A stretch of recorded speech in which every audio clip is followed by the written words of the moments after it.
이 미국은 크리스마스가 하나의 문화인 것 같아요. 좋은 문화.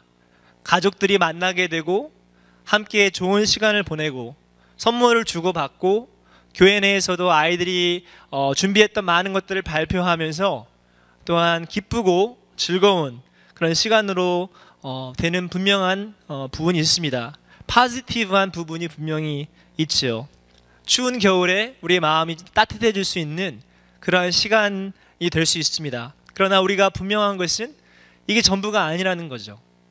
우리 마음이 들떠서 친구들과 여행을 하거나 또 함께 시간들을 보내면서 정말 메리 크리스마스 앤 해피 뉴 이어 어떤 그런 말을 하는 게 전부가 아니라는 거예요.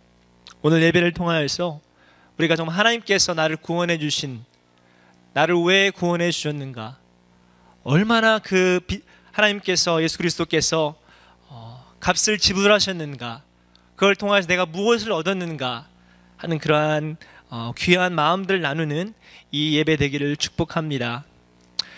오늘 말씀의 제목은 복음의 시작 예수 그리스도입니다. 함께 따라하겠습니다. 복음의 시작 예수 그리스도. 아멘. 여러분, 복음은 good news, 복음은 예수 그리스도입니다. 우리가 많은 좋은 소식들이 있지요. 우리가 공부하는 학생들은 파이널을 받기 때문에 좋은 성적을 받는 게 좋은 소식일 수 있습니다. 우리의 가정들은 정말 이제 한 해를 정리하면서 우리의 자녀들이 하나님 앞에 건강하게 성장하는 것이 좋은 소식일 수 있습니다.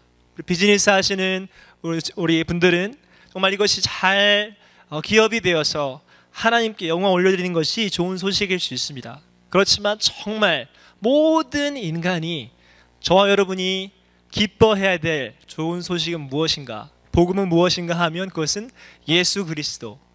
성탄절의 주인공은 어린아이의 발표가 아니잖아요. 성탄절의 주인공은 교회도 아닙니다, 여러분. 성탄절의 주인공은 많은 사람들 함께 모여서 어떤 예배라는 그 예배 자체가 아니라는 거예요. 성탄절의 가장 중요한 것은 예수 그리스도, 그분, 우리가 그분께 집중하며 나아가는 이 시간 되기를 주님의 이름으로 축복합니다. 오늘 말씀을 통해서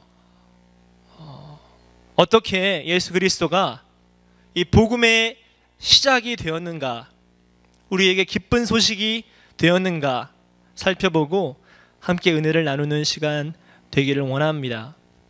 오늘 특별히 1장 14절 말씀에 저희들이 좀 더 포커스해서 우리가 볼 텐데, 주님께서 이 땅에 오셔서 우리에게 주셨던 것은 하나님의 자녀가 되는 권세입니다. 아멘. 저와 여러분은 하나님의 자녀입니다. 믿으십니까? 우리가 그 분명한 아이덴티티를 가지고 이 시간 예배하는 저와 여러분 되기를 축복합니다. 오늘 본문은 우리에게 두 가지의 분명한 사실을 말씀해 주고 있습니다. 첫 번째는 왜 예수 그리스도가 복음의 시작인가, 어떻게 예수 그리스도가 복음의 시작인가를 생각해 보았을 때, 첫째, 이 말씀이 육신이 되심을 통해서 복음의 시작이 되셨습니다. 아멘. 말씀, 로고스, 하나님, 그 예수 그리스도께서 육신이 되심을 통하여서 복음의 시작이 되어 주셨습니다. 여러분, 말씀이 육신이 되었다는 표현, 쉽게 말하면 하나님이 인간이 되었다는 사실이에요. 저와 여러분이 항상 인간이었잖아요. 그렇죠? 그래서 인간이 아닌 적이 없었기 때문에 인간이 다른 걸로 된다는 것은 잘 의미가 쉽게 와닿지 않을 수가 있습니다. 한 가지 예를 들면 이런 겁니다, 여러분. 여러분들이 좋아하는 동물이 있을지 모르겠습니다. 강아지, 토끼, 햄스터. 여러분, 만약 햄스터라고 한번 생각해보세요. 햄스터. 제가 어렸을 때 햄스터를 좀 키웠었는데 되게 귀엽잖아요. 근데 어떤 분들은 그 쥐라서 되게 싫어하시더라고요. 최근에 저희가 쥐 2마리를 지하실에서 잡긴 했지만 트랩을 통해서, 그런 쥐는 아니고요. 아주 귀여운 햄스터. 근데 너무 햄스터가 이쁩니다. 너무 귀여워요. 그래서 근데 햄스터가 지금 죽을 지경입니다. 그래서 꼭 누군가를 구원해 줘야 돼, 햄스터를. 그런데 방법은 내가 햄스터가 되어야지만 구원해 줄 수 있어요. 내가 햄스터가 되어서 그 쥐를 구원해 줘야 돼요. 그게 유일한 방법이라고 생각해 봅시다. 여러분 그렇게 할 수 있으시겠어요? 여러분이 정말 좋아하는 그 펫을 위해서, 내가 너무 이뻐하고 정말 나를 너무 좋아해 주는 그 펫을 위해서, 애완동물을 위해서 여러분 죽을 수 있냐라는 거죠. 그리고 평생 햄스터가 되면 햄스터로 살아가야 된다고 한번 생각해 보십시오. 아마 불가능할 거예요. 생각은 조금 할 수 있지만 아마 분명한 결론은, 그래, 나는 이거는 안 되겠다. 내가 아무리 이뻐한다 할지라도 내가 햄스터는 될 수 없다라는 결론을 지을 수밖에 없습니다. 여러분 성경에는 많은 기적들이 있습니다. 구약에서부터 신약에 이르기까지. 노아의 홍수, 홍해가 갈라지는 사건, 함성으로 여리고성이 무너졌던 사건들, 눈먼 자가 눈을 뜨고요, 죽은 자가 일어나는 사건들, 그런 사건들이 열거되어 있습니다. 성경을 통해서. 그런데 이러한 사건들보다 더 놀랍고 더 충격적이고 더 우리가 이해할 수 없는 사건은 바로 하나님이신 예수 그리스도께서 인간이 되셨다는 사실이에요. 우린 너무 쉽게 그것을 받아들입니다. 하나님 나를 사랑하시니까 뭐 그럴 수 있지 않을까? 똑같아요. 여러분들이 햄스터 사랑해서 햄스터 될 수 없는 것처럼 하나님이신 본질적으로 다른 분입니다. 하나님과 우리는, 물론 저와 여러분이 하나님의 형상으로 지은 바 된 사람들이지만 하나님은 하나님이세요. 인간이 아닙니다. 그런데 하나님이 인간이 되셨다? 우리를 사랑하셔서 나를 구원해 주시기 위해서, 이것은 엄청난 사건입니다. 이 요한복음을 기록했던 사도 요한이 살았던 1세기, 그 당시는 로마의 문화와 철학은요 철저하게 플라토닉한 헬라적 문화였습니다. 철학이었습니다. 헬라적 관점은 절대로 완전히 분리되어 있어, 영과 육이 분리되어 있습니다. 그래서 영은 육과 함께 할 수 없는 거예요. 이원론적인 사상 가운데 있는 것이 바로 헬라 문화입니다. 요한복음은 이러한 상황적 배경에서 요한복음이 쓰여졌습니다. 그래서 계속적으로 위의 것과 아래의 것, 위의 것은 본질이고 아래 것은 비본질, 위의 것은 참된 것, 아래의 것은 참되지 않은 것, 그림자, 모형 같은 어떤 그런 느낌이 항상 있었습니다. 그래서 위는 영혼의 세계, 아래는 물질의 세계, 그렇게 나뉘어져 있습니다. 이것이 바로 헬라적 관점입니다. 그런데 요한복음 1장은요, 이 사도 요한은 이러한 관점을 완전히 부서뜨리고 바로 영이신, 어떠한 위의 것, 본질인 영이신 하나님이 비본질, 이 세상에 왔다라는 거예요. 이 세상에 침투해서 참된 것이 참되지 않은 것으로 들어와 버리는, 참된 생명이 이 안으로 들어와서 죽어있는 세계를 생명을 주신 어떤 그러한 사건으로 지금 말씀은 우리에게 말하고 있습니다. 말씀이 육신이 되어 우리 가운데 거하심에, 우리 가운데 거하셨다라는 것, 함께 머물렀다라는 거예요. 일시적이 아니라 지속적으로. 사랑하는 여러분, 주님은 이러한 분이십니다. 감히 인간의 생각과 철학으로 담아낼 수 없다라는 거예요. 그 생각과 철학을 초월하셔서 우리를 이끌어 주시는, 우리에게 참 생명을 주시는 바로 그분이 예수 그리스도이심을 믿는 이 시간 되기를 축복합니다. 이러한 놀라운 주님께서 저 여러분을 인도해 주신다는 사실이에요. 친히 말씀해 주신다는 사실이에요. 여러분 다시 한번 주님 앞에 나아갑시다. 그동안에 내가 주님을 멀리했다면, 예수님을 믿었지만 그것이 나의 삶의 어떠한 본질적으로 나를 드라이빙 하지 못했다면, 주님 이 시간 주님 앞에 예배할 때 주님 나를 인도하여 주십시오. 나를 구원한 예수 그리스도, 당신만 의지하며 나아가겠습니다. 그러한 고백이 될 수 있는 예배드리기를 주님의 이름으로 축복합니다. 예수님께서 인간이 되시고 어떠했을까요, 여러분? 하나님이셨던 그분이 무한한 능력과 엄청난 어떤 Almighty God, 이분이 이 땅에 들어와서는 공간적 제약을 받기 시작합니다. 시간적 제약을 받기 시작합니다. 배가 고프기 시작해요. 피곤합니다. 인간이 가질 수 있는 많은 연약함들을 공유하기 시작합니다. 하나님이심에도 불구하고. 사역을 통해서 피곤하셨고요. 배고프셨고 고통을 느끼셨어요. 예수님. 절대로 예수님이 이 땅에 오셔서 그런 것이 없었을 것이라고 생각하지 마십시오. 예수님은 똑같이 저와 여러분들처럼 피곤하고 힘들고 마음이 상할 수도 있고 어떠한 그러한 연약한 부분들을 가지고 있었던 분이시죠. 물론 죄 없는 분이시죠. 그분께서 십자가에 달려 죽으시면서 어떻게 너무나도 죄악된 인간들을 위해서 채찍에 맞으시고 침뱉음을 당하시고 모욕과 수모를 당하셨을 때 마음이 어떠하셨을까요?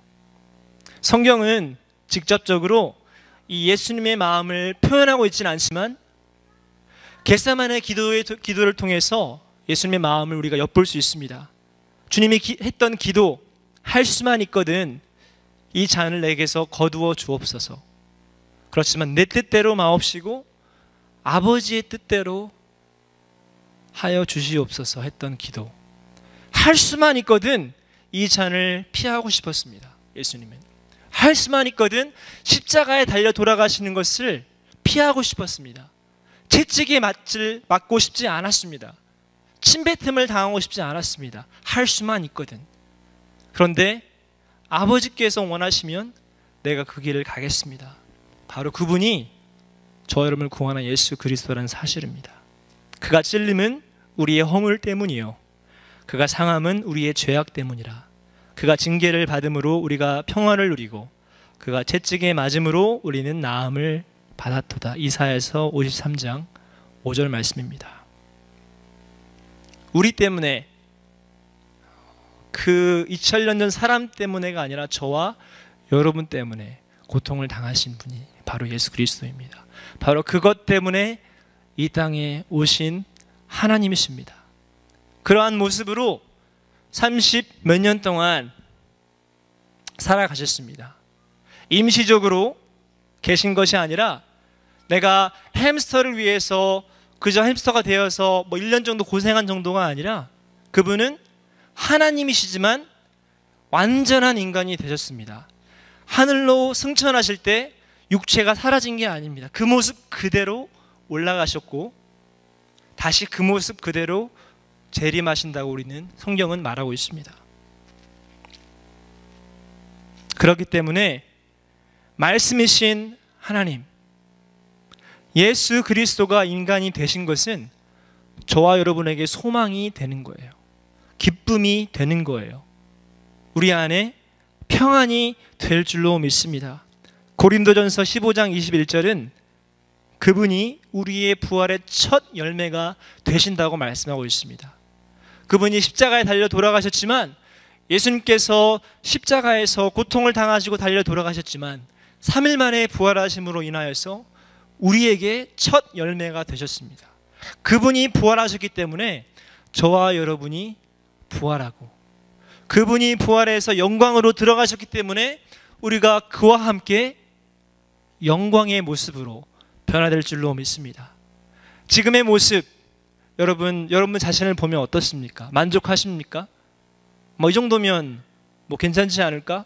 몸짱, 얼굴짱 그러면서 난 돈도 많고 이 정도면 성공한 것 같아. 또 여러분 그렇지 않아요. 여러분 주님께서 다시 오실 때 우리의 모습은 영광된 모습으로 변화됩니다. 지금의 모습과 정말 비교할 수 없을 만큼 하나님께서 인간을 창조하셨을 때 그런 완전한 모습, 그 모습을 우리 변화시키셔서 우리는 그분과 함께 왕노릇하게 되는 것이에요.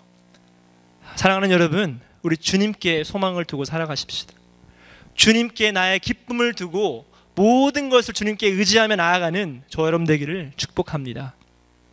두 번째로 예수님께서 복음의 시작이 되실 수 있는 것은 예수님께서 복음의 시작 우리 안에 되어줄 수 있는 것은 두 번째는 예수님께서 우리 가운데 최고의 영광으로 거하셨기 때문입니다.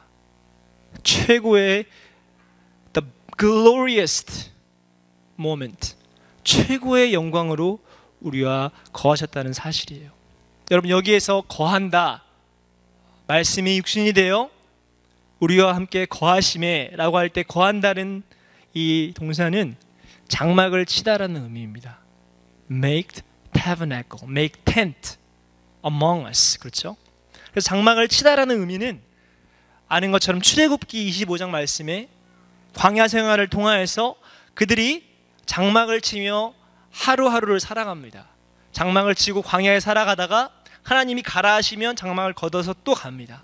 그런데 거기에 하나님께서 함께 거했다. 내 거할 처소를 만들어라.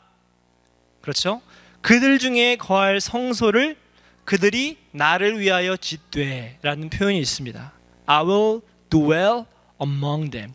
그들과 함께 내가 거하겠다 라고 할 때 이 거하다 라는 의미가 오늘 말씀이 똑같다라는 말씀이에요. 쉽게 말하면 예수님의 이 성육신은 하나님께서 광야 생활을 통하여서 함께 거하셨던 그 하나님께서 이제는 친히 인간의 몸을 입으시고 우리와 함께 거하신다라는 의미입니다. 오늘 말씀에 보면 그의 영광을 본다라는 표현이 있습니다. 아버지의 독생자의 영광이라고 표현합니다. 은혜와 진리가 충만하다고 표현합니다. 여기에서 말하는 영광, glory, 이것은 히브리 언어로 보면 카봇라는 의미입니다. 카봇이라는 의미인데 이것은 여호와의 전에 머물렀던 영광이에요. 빽빽하게 머물렀던 그의 영광, 솔로몬의 성전에 거한 하나님의 영광, 바로 이러한 영광입니다. 근데 바로 이러한 영광이 육신의 몸을 입으시고 우리 가운데 거하셨던 예수 그리스도에게 바로 이 하나님의 아버지의 독생자의 영광, 다시 말하면 최고의 극치의 영광을 의미하고 있습니다. 따라서 이 두 가지의 의미를 우리가 잘 정리하면 우리 가운데 거하신다라는 것과 영광을 종합해 보면, 자, 그리스도의 성육신은요, 하나님의 가장 최고의 극치의 영광으로 우리와 함께 하신다는 거예요. 하나님이 보여줄 수 있는 극치의 모습으로, 가장 영광된 모습으로 나와 함께 거하시는 분이 바로 예수 그리스도입니다.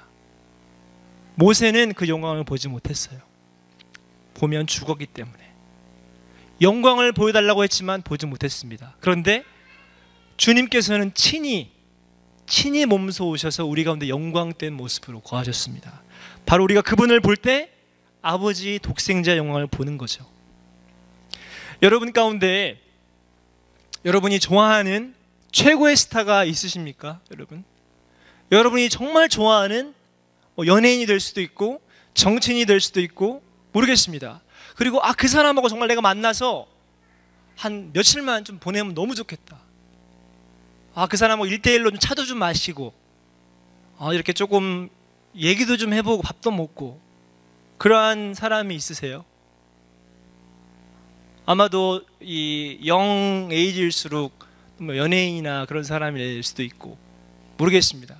근데 만약에 이 사람과 내가 어떤 기회가 주어져서 시간을 보낸다고 생각해 보세요. 밥도 같이 먹고 최고의 어떤 호텔에서 같이 밥도 먹고 시간도 보내고, 그러면 아마 엄청나게 트위터나 페이스북에 뜨겠죠.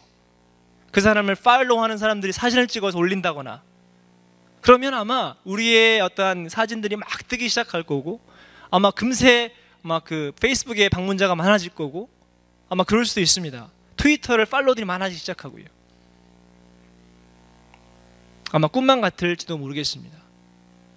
하물며 인간 가운데 어떤 그러한 소원이 있을 수 있지만, 여러분, 우리의 삶에서, 우리의 신앙의 모습에서 정작 우리가 예수 그리스도께서 나와 함께 하는 모습을 얼마나 우리가 그것을 기뻐하며 즐거워합니까?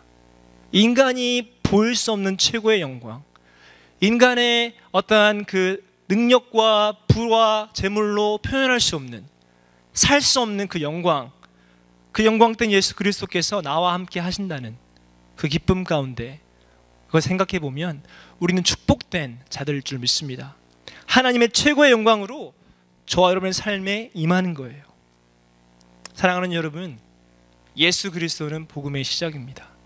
그리고 그분은 친히 우리와 함께 거하시는 분이십니다. 그렇기 때문에 복음에는 생명이 있습니다. 그렇기 때문에 복음에는 회복이 있습니다. 그렇기 때문에 복음에는 능력이 있습니다. 그렇기 때문에 복음에는 소망과 기쁨이 있는 것입니다. 오늘 이 시간 함께 예배하는 저와 여러분은 바로 그 복음의 시작, 예수 그리스도를 예배하는 것이에요. 세상에 줄 수 없는 놀라운 주님이 주시는 평안이 이 예배 가운데 임할 줄로 믿습니다. 그래서 여러분, 예수님을 의지하십시오. 복음의 시작 예수 그리스도를 믿으십시오. 그분께 소망을 두고 나아가십시오. 우리가 그렇게 나아갈 때 저 여러분의 삶 가운데 놀라운 주님의 축복들이 머물기 시작할 거예요. 그것이 점점점 차오르기 시작할 거예요. 하나님의 영광의 모습들이, 회복들이 우리의 삶 가운데 흘러 넘치게 될 줄로 믿습니다. 아까 얘기했던 이 히브리 단어 카보트, 영광이라는 단어는 리터럴 의미에서 누른다는 의미가 있습니다. 위에서 아래로 하나님의 영광이, 하나님의 임재가 예배 가운데 충만해져서 이렇게 쭉 내려오는 모습이에요. 여러분의 삶을 생각해 보았을 때 무엇이 여러분을 press down 하고 있습니까? 지금의 삶의 모습 가운데 어떠한 영적인 모습이 여러분의 삶을 지금 누르고 있습니까? 하나님의 영광의 모습입니까? 아니면 어떠한 어려움이 나를 누르고 있습니까? 하나님의 영광이 아닌 다른 것이 여러분을 누르고 있습니까? 분주함, 경제적인 어려움, 스트레스, 관계의 문제, 자녀의 문제, 모르겠습니다. 어쩌면 그런 것들이 나를 누르고 있을 수 있어요. 그래서 그게 나를 누르기 때문에 그것 때문에 너무 힘들어서 내가 어찌할 바 모를 수 있습니다. 우리 이 시간 예배하는 가운데 주님께서 주시는 말씀을 의지하며 나아갑시다. 고린도후서 4장 6절에서 10절까지의 말씀은 이러한 고백과 선포를 하고 있습니다. 어두운 데서 빛이 비치리라. 그 하나님께서 예수 그리스도의 얼굴에 있는 하나님의 영광을 아는 빛을 우리 마음에 비추셨느니라. 우리가 이 보배를 질그릇에 가졌으니 이는 능력의 힘이 큰 것이 하나님께 있고 우리에게 있지 아니함을 알게 하려 함이라. 우리가 사방으로 우겨쌈을 당하여도 쌓이지 아니하며 답답한 일을 당하여도 낙심하지 아니하며 핍박을 받아도 버림받지 아니하며 거꾸러뜨림을 당하여도 망하지 아니하고 우리가 항상 예수 죽인 것을 몸에 짊어짐은 예수의 생명도 우리 몸에 나타나게 하려 함이라. 아멘. 고린도후서 4장 6절에서 10절까지의 말씀입니다. 저와 여러분은 질그릇이에요. 그냥 떨어지면 너무 쉽게 깨져버리는 산산조각 될 수 있는 연약한 그릇입니다. 우리가 오늘 말씀을 통하여서 내가 인정하고 나아가기 원하는 것은 하나님, 나는 질그릇입니다.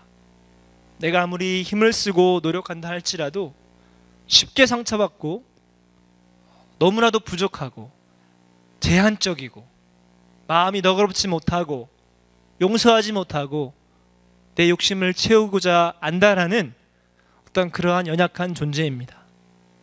죄인입니다. 그래서 주님이 필요합니다. 어떤 이러한 고백 가운데 우리가 다시 한번 시작하는 저 여러분 되기를 축복합니다. 복음은 살아있습니다. 아멘. 복음은 생명입니다. 복음이 들어오면 우리 삶이 회복이 일어나기 시작합니다. 그걸 통하여서 우리의 삶이 전진하기 시작해요. 더 깊어지기 시작해요. 예수 그리스도의 복음을 통하여서 어떤 이러한 고백이 내 삶에서 이루어질 때 내가 우겨쌈을 당하여도 쌓이지 않는 거예요. 답답한 일을 당하여도 낙심하지 않을 수 있습니다. 핍박을 받아도 버림받지 않는 거예요. 거꾸러짐을 당하여도 망하지 않는 거죠. 다시 일어날 수 있습니다. 다시 한번 주님 앞에 우리가 소원을 두고 나아가는 이 시간 되기를 축복합니다. 그렇게 될 때 예수 그리스도의 생명의 흔적이 내 삶에서 나타나기 시작합니다. 내 몸에 나타나기 시작합니다. 바로 이것이 예수 그리스도의 흔적이에요. 여러분은 무슨 흔적을 가지고 살아가십니까? 세상에 주는 명예의 흔적은 있을 수 있지만 정말 내 삶에 예수 그리스도의 이름 때문에 내가 받았던 어려움들이 있으십니까? 그것을 통하여서 내가 하나님 오직 예수 그리스도만 자랑하며 이 시간 나아갑니다. 그러한 흔적들이 더 많이 생기는 여러분 되기를 축복합니다.